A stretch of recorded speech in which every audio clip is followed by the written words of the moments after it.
ప్రజల్లో డిజిటల్ అక్షరాస్యత పెంపొందించాలని WhatsApp governance సమర్థంగా ఉపయోగించుకునేలా చేయాలని ముఖ్యమంత్రి చంద్రబాబు అధికారులకు సూచించారు. ప్రభుత్వ సేవలన్నీ వాట్సాప్లోనే పొందేలా చూడాలని, దీని ఉపయోగితపై ప్రజల్లో అవగాహన కల్పించాలన్నారు. జిల్లా కలెక్టర్లు ఈ బాధ్యత తీసుకోవాలని అధికారులకు ముఖ్యమంత్రి నారా చంద్రబాబు నాయుడు ఆదేశించారు. రాష్ట్రంలోని ప్రతి పౌరుడు డిజిటల్ అక్షరాస్యుడిగా మారాలి. తద్వారా రాష్ట్రాన్ని సంపూర్ణ డిజిటల్ అక్షరాస్యత కలిగిన రాష్ట్రంగా తీర్చిదిద్దాలని, ఆ దిశగా అధికారులు కృషి చేయాలని రాష్ట్ర ముఖ్యమంత్రి నారా చంద్రబాబు నాయుడు అధికారులకు సూచించారు. పీపుల్స్ పర్సెప్షన్ RTGS పైన సోమవారం సచివాలయంలో ముఖ్యమంత్రి సమీక్ష నిర్వహించారు. ఈ సందర్భంగా ఆయన మాట్లాడుతూ ప్రభుత్వం ప్రవేశపెట్టిన వాట్సాప్ గవర్నెన్స్ ప్రగతి గురించి సమీక్షించారు. రాష్ట్రంలో ప్రజలందరూ వాట్సాప్ గవర్నెన్స్ ను సులభంగా ఉపయోగించుకునేలా ప్రభుత్వం నుంచి ఏ సేవ కావాలన్నా అధికారులు కార్యాలయాల చుట్టూ తిరగాల్సిన అవసరం లేకుండా కేవలం తమ ఫోన్లో వాట్సాప్ ద్వారా తమకు కావలసిన సేవలు పొందే అవకాశాన్ని ప్రభుత్వం వాట్సాప్ గవర్నెన్స్ ద్వారా కల్పిస్తోందని తెలిపారు. దీనిపై ప్రజల్లో ఇంకా కొంత అవగాహన తక్కువగా ఉందని, ప్రజలందరూ సమర్థవంతంగా వాట్సాప్ గవర్నెన్స్ ను విరివిగా వినియోగించుకునేలా చర్యలు తీసుకోవాలన్నారు. జిల్లా కలెక్టర్లందరూ ఈ బాధ్యత తీసుకుని తమ జిల్లాలో ప్రజల్లో వాట్సాప్ గవర్నెన్స్ ను పెద్ద ఎత్తున ఉపయోగించుకునేలా చర్యలు తీసుకోవాలన్నారు. సచివాలయాలు, సచివాలయ సిబ్బంది ద్వారా ఆయా ప్రాంతాల్లో దీని గురించి ప్రజల్లో అవగాహన పెంచే దిశగా చర్యలు తీసుకోవాలన్నారు. వాట్సాప్ గవర్నెన్స్ ద్వారా ప్రజలు కేవలం ప్రభుత్వం నుంచి సేవలు పొందటమే కాదని, ఫిర్యాదులు, ఆర్జీలు కూడా పెట్టుకోవచ్చని ముఖ్యమంత్రి నారా చంద్రబాబు నాయుడు అన్నారు. ఈ సదుపాయం గురించి ప్రజలకు వివరించాలన్నారు. నిరక్షరాస్యులు కేవలం తమ ఫిర్యాదును వాయిస్ ద్వారా కూడా వాట్సాప్ గవర్నెన్స్ ద్వారా ప్రభుత్వానికి తెలిపే సదుపాయాన్ని త్వరలో కల్పించబోతున్నామని చెప్పారు. పౌరుల్లో డిజిటల్ అక్షరాస్యత పెరిగితే వాట్సాప్ గవర్నెన్స్ ఉపయోగిత కూడా పెరుగుతుందని అన్నారు. వాట్సాప్లో QR కోడ్ ద్వారా కూడా ప్రజలు వాట్సాప్ గవర్నెన్స్ ఉపయోగించుకునే సదుపాయం కల్పించే చర్యలు కూడా వేగంగా చేపట్టాలని ముఖ్యమంత్రి చెప్పారు. గత 5 ఏళ్ల వైఎస్ఆర్సీపీ పాలనలో కాలువల్లో గానీ, డ్రైన్లలో గానీ ఒక్క తట్ట మట్టి తీయలేదని జలవనరుల శాఖ మంత్రి నిమ్మల రామానాయుడు విమర్శించారు. గుండ్లకమ్మ, పులిచింత గేట్లు, అన్నమయ్య డ్యాం కొట్టుకుపోయినా నాటి ముఖ్యమంత్రి కన్నెత్తి చూడలేదని దుయ్యబట్టారు. సరైన నిర్వహణ లేక గత 5 ఏళ్లు గోదావరి డెల్టా కాలువల నిర్వహణ విధ్వంసానికి గురైందని తెలిపారు. గత 5 ఏళ్ల వైఎస్ఆర్సీపీ పాలనలో కాలువల్లో కానీ, డ్రైన్స్లో కానీ ఒక్క తట్టమట్టి తీయలేదని జలవనరుల శాఖ మంత్రి నిమ్మల రామానాయుడు విమర్శించారు. గత పాలనలో లాకులు, షట్టర్లు, డోర్స్ మరమ్మతుల మాట అట్టుంచి గ్రీజు వంటి మెయింటెనెన్స్ కూడా చేయలేదని ఆగ్రహం వ్యక్తం చేశారు. గొల్లకమ్మ, పులిచింతల గేట్లు, అన్నమయ్య డ్యాం కొట్టుకుపోయినా నాటి ముఖ్యమంత్రి కన్నెత్తి చూడలేదని దుయ్యబట్టారు. ఆర్థిక పరిస్థితి సహకరించకపోయినా చంద్రబాబు అత్యవసర పనుల నిమిత్తం 380 కోట్లు నిధులు మరమ్మతుల నిమిత్తం ఇచ్చారని అన్నారు. సరైన నిర్వహణ లేక గత 5 ఏళ్లు గోదావరి డెల్టా కాలువల నిర్వహణ విధ్వంసానికి గురైందని చెప్పారు. కాంట్రాక్టర్లు పనుల్లో నిర్లక్ష్యం చేస్తే సంబంధిత ఏజెన్సీతో పాటు అధికారులపై కఠిన చర్యలు తీసుకుంటామని స్పష్టం చేశారు. కాటన్ బ్యారేజీ గేట్లు రిపేర్లు డ్రిప్ 2 కింద 146 కోట్లు ప్రతిపాదించి ఆర్థిక శాఖకు పంపించామని వెల్లడించారు. ఆఖరి ఎకరం వరకు సాగునీరు అందించేందుకు రైతుల భాగస్వామ్యంతో సాగునీటి సంఘాలను తీసుకువచ్చామని పేర్కొన్నారు. మరి ఏదైతే మనం ఇప్పుడే చెప్పాం, లాస్ట్ 5 yearsలో ఎక్కడ కూడా ఒక డ్రైన్లో కానీ, ఒక కాలువలో కానీ, ఒక రిజర్వాయర్లో కానీ, ఒక చెరువులో కానీ ఒక తట్ట మట్టి కూడా ఎక్కడ తీనిటువంటి పరిస్థితి దుస్థితి అధ్యక్ష. అదేవిధంగా ఏదైతే ఇప్పుడు మనం చెప్పాం, ఏదైతే లాక్స్ కానీ, డోర్స్ కానీ, రోప్స్ కానీ మరామతుల మాట నుంచి కనీసం గ్రీజ్ పెట్టి మెయింటెనెన్స్ చేయలేనిటువంటి స్థితి కూడా గత 5 సంవత్సరాల్లో చూసాం. దాని ఫలితం కూడా ఒక గుండ్లగమ్మ గేట్ కొట్టుకుపోవడం కానీ, ఒక పులిచింతల గేట్ కొట్టుకుపోవడం కానీ, ఒక అన్నమయ్య ప్రాజెక్టు కొట్టుకుపోవడం అనేటువంటి పరిస్థితి గత 5 సంవత్సరాల్లో చూసాం. అట్లా పోయినా కూడా ఆనాటి ముఖ్యమంత్రి కనీసం వాటి వైపు కన్నెత్తి చూడనేటువంటి పరిస్థితి కూడా గత పాలనలో చూసాం. కానీ ఈరోజు చంద్రబాబు నాయుడు గారు మొన్న మీరు చూశారు, ఏదైతే తుంగభద్రకు సంబంధించినటువంటి గేటు కొట్టుకుపోతే తెల్లవారు ముందే మరి ఏదైతే కన్నం నాయుడు గారు పొరుగు రాష్ట్రంలో ఉన్నా కూడా ఆయన వెంటనే ఆ తుంగభద్రకు పంపించి ఏదైతే వాటర్ ప్రవాహం ఉండగానే మన దేశ చరిత్రలోనే మొదటిసారిగా మరి ఆ గేట్ని బిగించి ఆ తుంగభద్ర మరి ఏదైతే ఆ నీటిని కాపాడినటువంటి పరిస్థితి అధ్యక్ష. అంటే గత ప్రభుత్వానికి ఈ ప్రభుత్వానికి ఉన్నటువంటి తేడాకు అదే ఒక ఉదాహరణ అనే విషయాన్ని కూడా సందర్భంగా తెలియజేసుకుంటూ ఉన్న అధ్యక్ష. అందుకే ఏదైతే మరి చంద్రబాబు నాయుడు గారు అధికారంలోకి వచ్చిన వెంటనే ఆయన కూడా ఈ O&M సంబంధించి మరి పనుల నిమిత్తం, ఎందుకంటే నేను కూడా ఆశ్చర్యపోయాం, ఎందుకంటే మనం కూడా గోదావరి జిల్లాలో నేను కూడా రైతు కుటుంబంలోంచి వచ్చిన వ్యక్తిని. మరి జూన్ నెలలో మన ప్రభుత్వం అధికారంలోకి వచ్చిన తర్వాత చూస్తే మరి ఎక్కడ కూడా ఏ కాలువలో కానీ, డ్రైన్లో కానీ కనీసం వీడి కూడా రిమూవ్ చేయనటువంటి పరిస్థితి. గిరిజనులకు గత వైసీపీ ప్రభుత్వం అన్యాయం చేసిందని ఒక్క పైసా కూడా ఐటీడీఏలకు ఖర్చు చేయలేదని మంత్రి గుమ్మడి సంధ్యారాణి విమర్శించారు. ఐటీడీఏలపై శాసనసభలో ఎమ్మెల్యేలు అడిగిన ప్రశ్నలకు ఆమె సమాధానం ఇచ్చారు. జిల్లాల విభజన పేరుతో గత వైసీపీ ప్రభుత్వం ఐటీడీఏలను దెబ్బతీసిందన్నారు. కూటమి ప్రభుత్వం గిరిజనుల అవసరాల మేరకు ఐటీడీఏల ఏర్పాటుకు కృషి చేస్తోందని స్పష్టం చేశారు. గత ప్రభుత్వంలో గిరిజనులకు జరిగినటువంటి అన్యాయం ఎంత దారుణం అంటే అధ్యక్ష, ఏ నిధులు ఇవ్వకుండా 5 సంవత్సరాలు గిరిజనుల్ని రాచి రంపాన పెట్టినటువంటి సైకో ఎవరంటే జగన్మోహన్ రెడ్డి అధ్యక్ష. ఇది ఖచ్చితంగా చెప్పగలం అధ్యక్ష, ఇది చెప్పాలి అధ్యక్ష. ఎందుకంటే మీరు ఇప్పుడు చాలామంది ఏంటంటే రోడ్ల మీద గుంతలు పోడ్చాలి అని వాళ్ళ నియోజకవర్గాలకు వెళ్తున్నారు అధ్యక్ష. ఎందుకంటే గౌరవ ముఖ్యమంత్రి చంద్రబాబు నాయుడు గారి ఆదేశాల ప్రకారం రోడ్ల మీద గుంతలు పూడుస్తున్నారు అధ్యక్ష. కానీ మా గిరిజన గ్రామాల్లో గుంతల మధ్యలో రోడ్లు ఉన్నాయి అధ్యక్ష.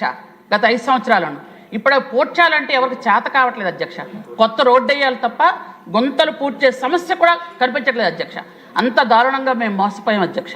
ఎందుకంటే డోలీ మోతలు కానీ, పిల్లల చదువులు కానీ, సప్లై నిధులు కానీ అన్నీ ఆగిపోయాయి అధ్యక్ష. కాబట్టి ఇవి 3 డిఫరెంట్ క్వశ్చన్స్.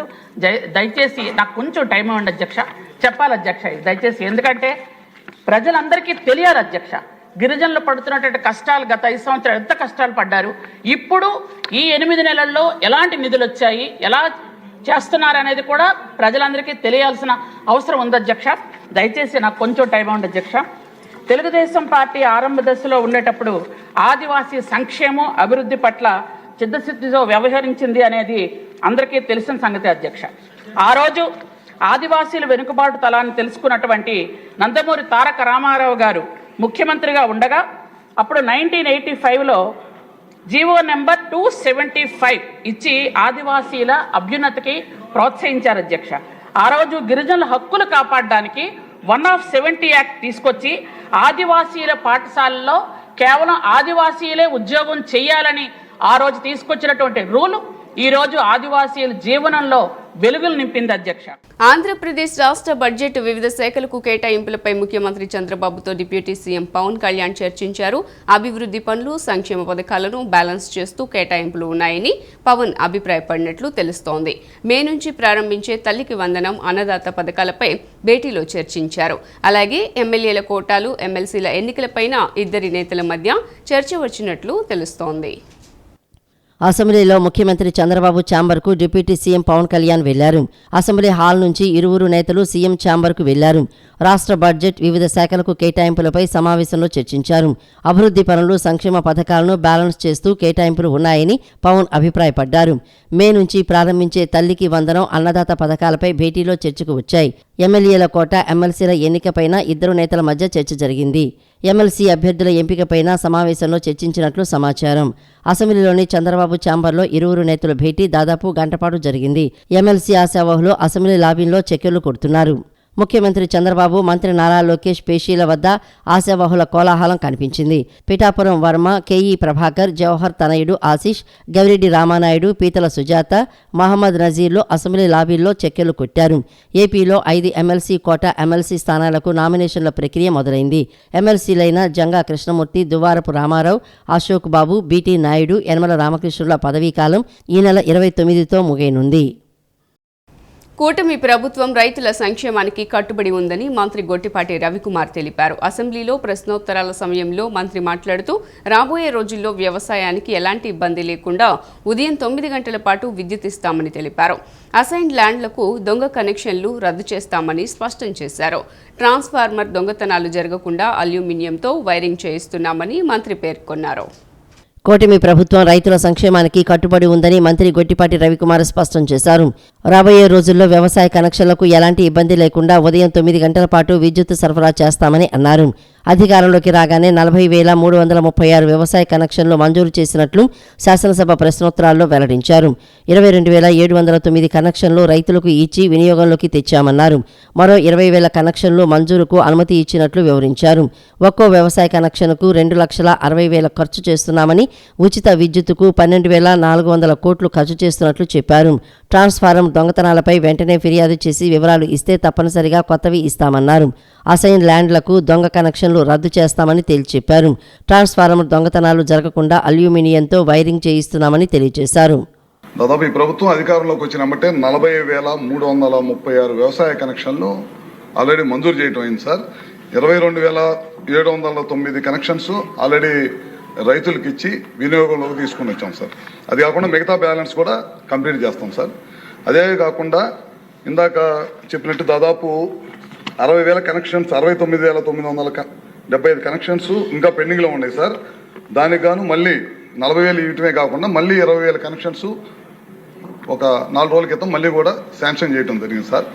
ఎప్పుడు లోపల కంప్లీట్ చేస్తానన్నారు. ఈ సమ్మర్లో మెటీరియల్స్ అంతా ప్రొక్యూర్ చేసి ఖచ్చితంగా రేపు వ్యవసాయ సీజన్కి వీటన్నిటి కూడా రైతులకు అందుబాటులో తీసుకొస్తాం సార్. అదొకటి. ముఖ్యంగా చాలామంది సభ్యులు అడిగింది ఏంటంటే పగటిపూట వ్యవసాయానికి విద్యుత్ ఇవ్వమని అడుగుతున్నారు సార్.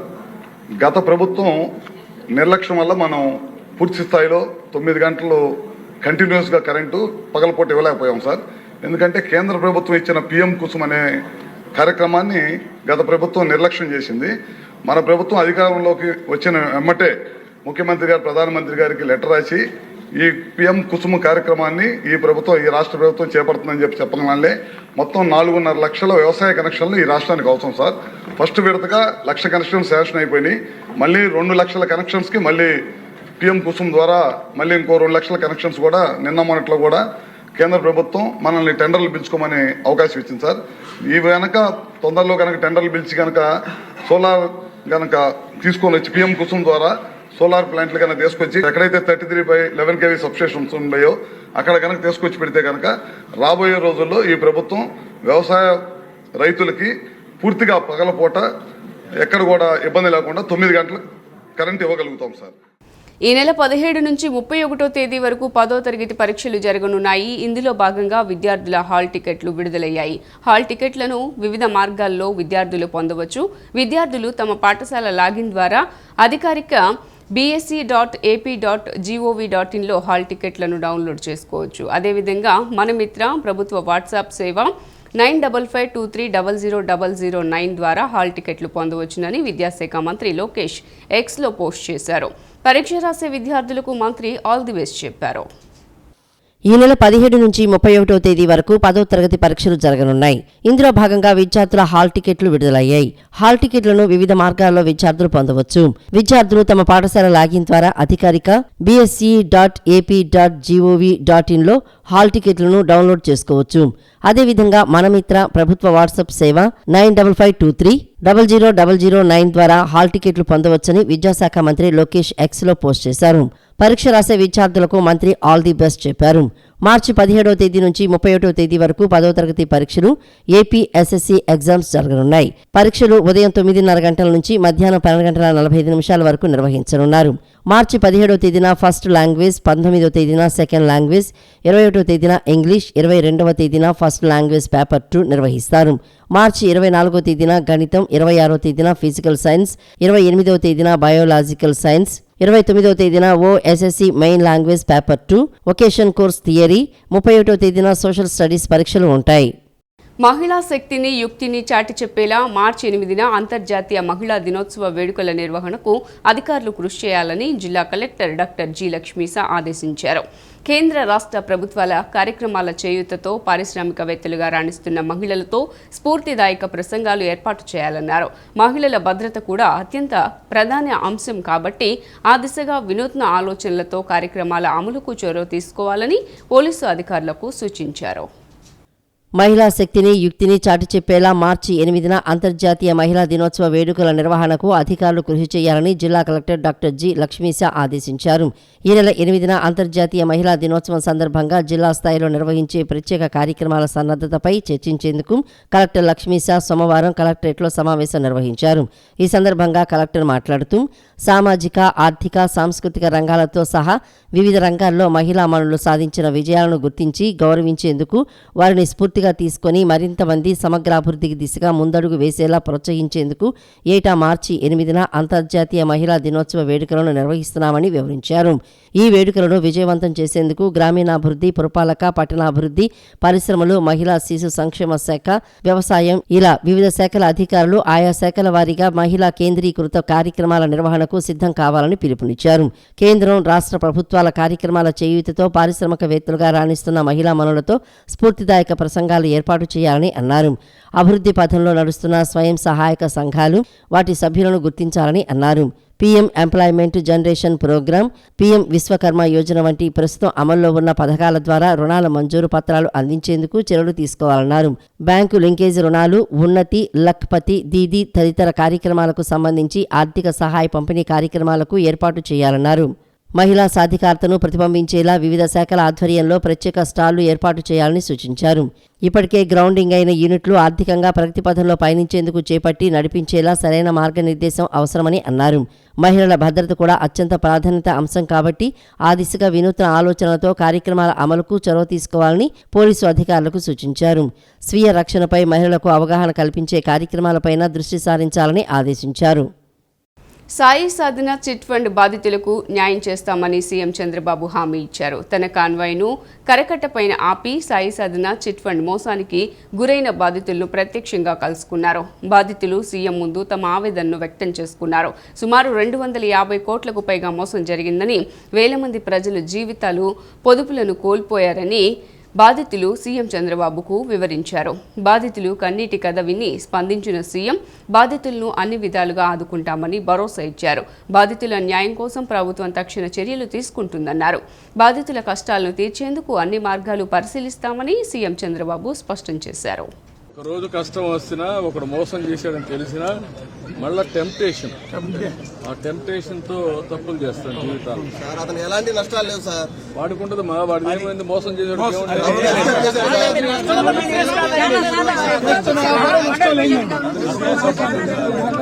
పోలీసు వాళ్ళు కూడా పోలీసు దాన్ని ఎంత చేయాలో చేస్తా. జైల్లో బ్రహ్మాండంగా ఇదైతున్నారు సార్, రాజభోగాల్లో I will treat him properly. దాని గురించి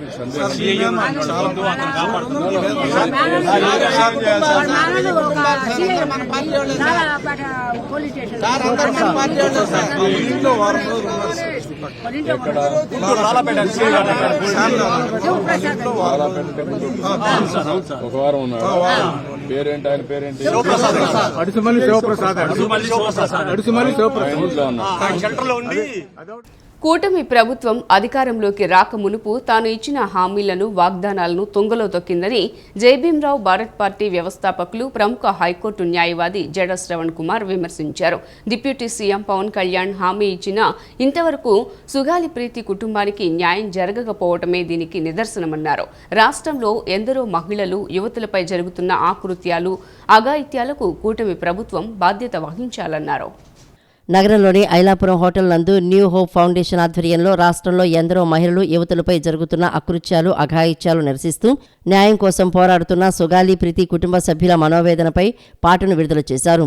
ఈ కార్యక్రమంలో జయభీంరావు భారత్ పార్టీ వ్యవస్థాపకులు, ప్రముఖ హైకోర్టు న్యాయవాది జడ శ్రవణ్ కుమార్ ముఖ్య అతిథిగా పాల్గొన్నారు.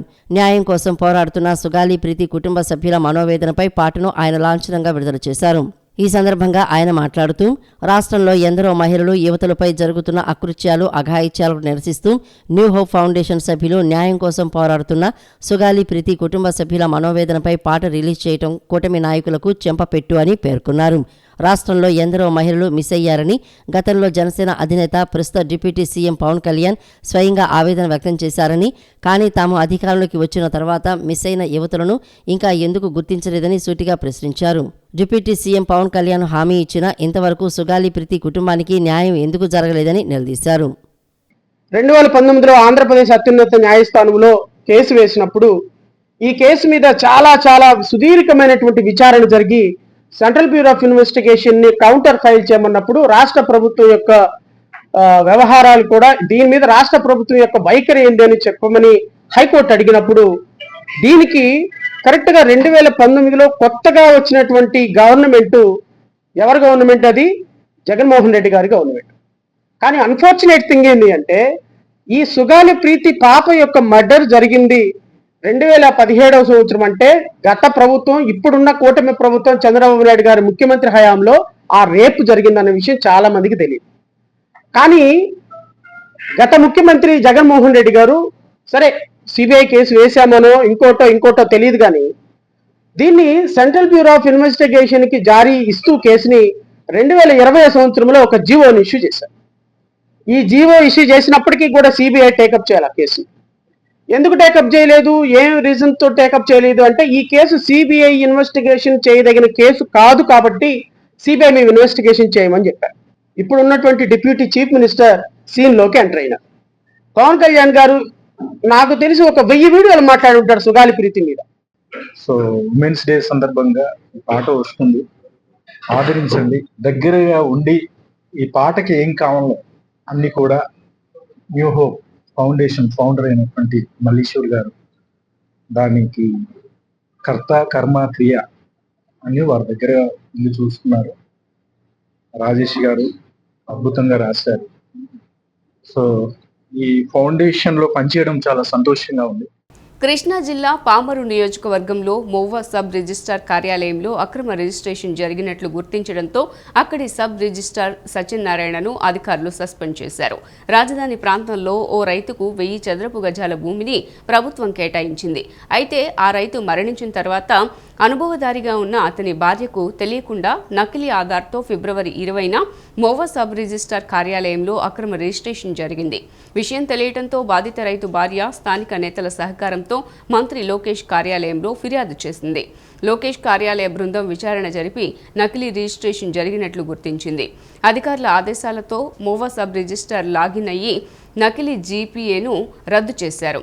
అక్రమ రిజిస్ట్రేషన్కు పాల్పడిన వ్యక్తులపైన తదుపరి చర్యలు కొనసాగుతున్నాయి. రాష్ట్ర విభజన తర్వాత 2 రాష్ట్రాలకు చెందిన హోంగార్డులు తీవ్ర ఇక్కట్లు పడుతున్నారని ఏఐవైఎఫ్ రాష్ట్ర నాయకులు తెలిపారు. విజయవాడ దాసరి భవన్లో ఏర్పాటు చేసిన సమావేశంలో అఖిల భారత యువజన సమైక్య నాయకులు ఈశ్వరయ్య, రాజేంద్ర మీడియాతో మాట్లాడారు. హోంగార్డుల సమస్యలు పరిష్కరించాలని కోరుతూ ఇప్పటికే 2 రాష్ట్రాల సీఎంలకు, పోలీసు ఉన్నతాధికారులకు వినతి పత్రాలు ఇచ్చినా ఇప్పటి వరకు ఎలాంటి చర్యలు తీసుకోలేదని వారు విమర్శించారు. మ్యూచువల్ బాధితుల ద్వారా హోంగార్డుల సమస్యలను పరిష్కరించాలని, అలాగ చేస్తే రాష్ట్ర ప్రభుత్వాలకు ₹1 కూడా భారం పడదని వారు వెల్లడించారు.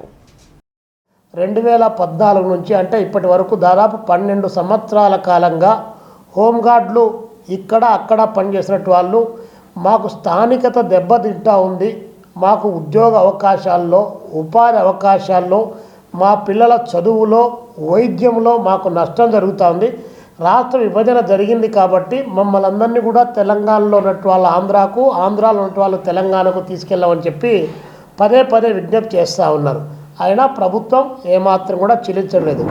నాటి ముఖ్యమంత్రి చంద్రబాబు నాయుడు గారు, మధ్యలో వచ్చినటువంటి జగన్మోహన్ రెడ్డి గారు, నేటి ముఖ్యమంత్రి చంద్రబాబు నాయుడు గారు ఇంతవరకు దీనిపైన కనీసం చర్యలు తీసుకోకపోవడం ఇది హోంగార్డులను ఇరు రాష్ట్రాల్లో పనిచేసినట్టు వాళ్ళను చాలా తీవ్రమైన ఆవేదనకు గురి చేస్తూ ఉంది. ఇప్పుడు ఒకవైపున ఈ డిమాండ్ వస్తూ ఉంటే తగదనమ్మా అని చెప్పేసి 18 మందికి మ్యూచువల్ ట్రాన్స్ఫర్ ఇచ్చేసి ఈ ప్రభుత్వం నిన్నలే మొన్న ఒక జీవో జారీ చేసింది. పని చేస్తున్నట్టు వాళ్ళందరినీ ఇక్కడ వాళ్ళకు అక్కడ ఉన్నట్టు వాళ్ళని ఇక్కడికి తీసుకురమ్మని చెప్పేసి వాళ్ళు విజ్ఞప్తులు చేస్తూ ఉంటే ఏమాత్రం కూడా పట్టించుకోవడం లేదు. ఇప్పటికైనా రాష్ట్ర ప్రభుత్వం తక్షణమే స్పందించి 2 ప్రభుత్వాలు చర్చించి రాష్ట్రంలో ఉన్నటువంటి హోంగార్డుని రాష్ట్రానికి తీసుకురావాలని రేపు హోమ్ మినిస్టర్ గారిని కూడా కలిసి ఏఐవైఎఫ్గా మీ వినతిపత్రం అందజేసి ఈ రాష్ట్రంలో ఉన్నటువంటి హోంగార్డుల పక్షాన కూడా మీ ఏఐవైఎఫ్గా మాట్లాడడము, పోరాటం చేయడం జరుగుతుంది. అదేవిధంగా నిన్న ప్రవేశపెట్టినటువంటి బడ్జెట్లో యువజన రంగానికి, సాంస్కృతిక రంగానికి, క్రీడా రంగానికి 3 శాఖలకి కలిపి 493 కోట్ల రూపాయలు కేటాయిస్తున్నామని చెప్పేసి రాష్ట్ర ప్రభుత్వం చెప్పింది.